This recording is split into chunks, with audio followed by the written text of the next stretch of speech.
and welcome to Storytime with Mrs. Thirde and Mrs. Murphy. As it's the end of anti-bullying week, we're going to round it off with Mrs. Murphy reading you the Juice Box Bully.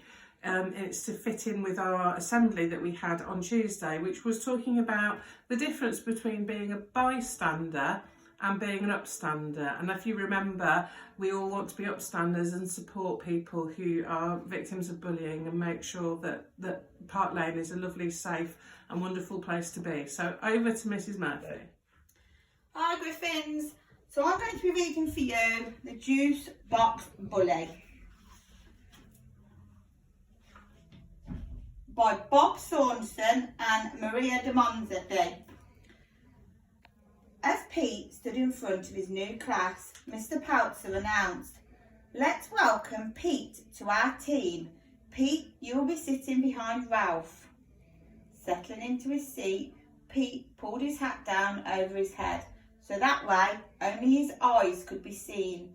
Turning around, Ralph warned him, "They don't allow hats in class here." "You're not my mother," snarled Pete. After giving an assignment, Mr. Peltzer walked around the class and quietly asked Pete to remove his hat. Once he walked away, Pete poked Ralph. "Thanks a lot," he growled. Later that day, at recess, Pete didn't ask to join the soccer game. Instead, he just watched. "Hi, Pete," Ralph said. "Do you want to get in the game?" "Not with those nerds," Pete replied. "I don't like those kids." "What do you want to do?" asked Ralph. Pete smiled spitefully. "Let's steal the ball. We're bigger than them. We can have our own game." "I don't think so," answered Ralph. "That's not how we do things round here." "Then I'll do it myself," taunted Pete, "if you're so afraid." Pete ran over to the field and yelled, "Pass it to me." When David passed the soccer ball to Pete, he grabbed it and ran down the field. "What's going on?" shouted David. Pete didn't answer. He ran faster and faster and then turned and waved with the ball in the air. At first, the kids just stood there. Then they huddled together. Before walking over to Pete, Ruby and Lucy led the way. "I know you're new around here, but what are you doing?" asked Ruby. "I'm playing with the soccer ball," Pete snapped. "Think you're going to take it away from me?" Ruby didn't argue, nor did she threaten Pete.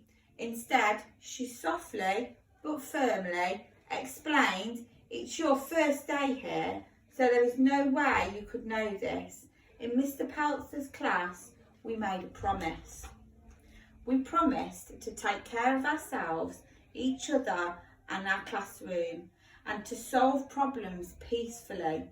We promised that in this class, no one would stand by and accept bad behaviour. When someone acts hurtfully, we all speak up. We want you to be a member of this class and to make the same promise as us." Dumb rules, dumb promises. Throwing the ball to the ground, Pete walked away.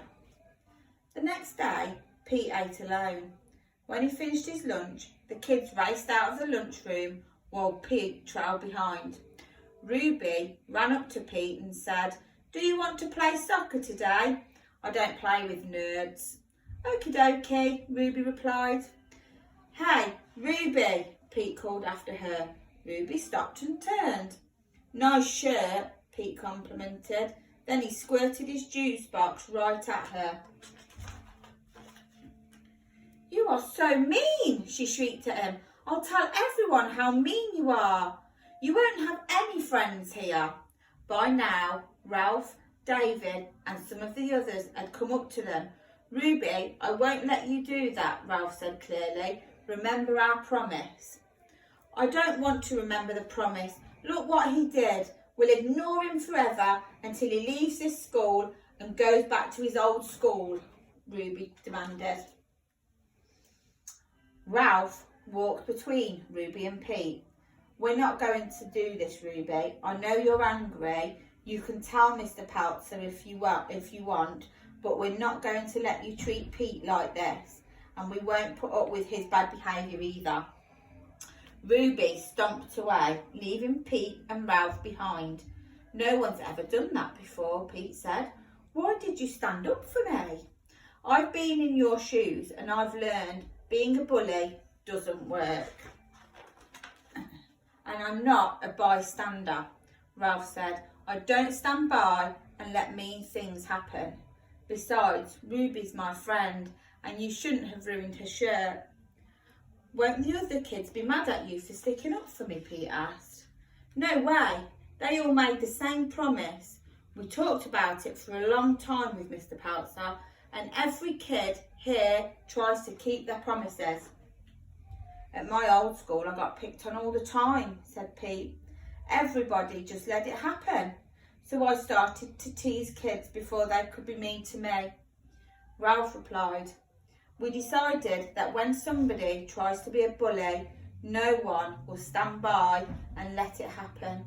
We speak up or we ask for help from an adult, but we won't be bystanders to bad behaviour. The bell rang and it was time to go back to class. They hate me. They'll never let me play with them, Pete said. Before Ralph could answer, David, Lucy and Ruby came towards them. I'm sorry about what I said, Ruby apologised. I can't believe I forgot the reason why we made the promise. If we can remember to stand up to each other, school is a lot more fun. Wow, the kids here are way different to them at my other school, Pete said. Maybe I'll give this promise thing a try. Great, let's go talk to Mr. Poutzer, Ruby said. Hey, Ruby, I'm sorry about your shirt, Pete added. Ruby smiled. No worries, I kind of like the new look. Everyone laughed as Pete and Ruby led the way into class. I hope you enjoyed the story, and I hope that it would be nice to think that you could all keep a promise like that to be kind to each other. And I'll see you all in the morning. Bye.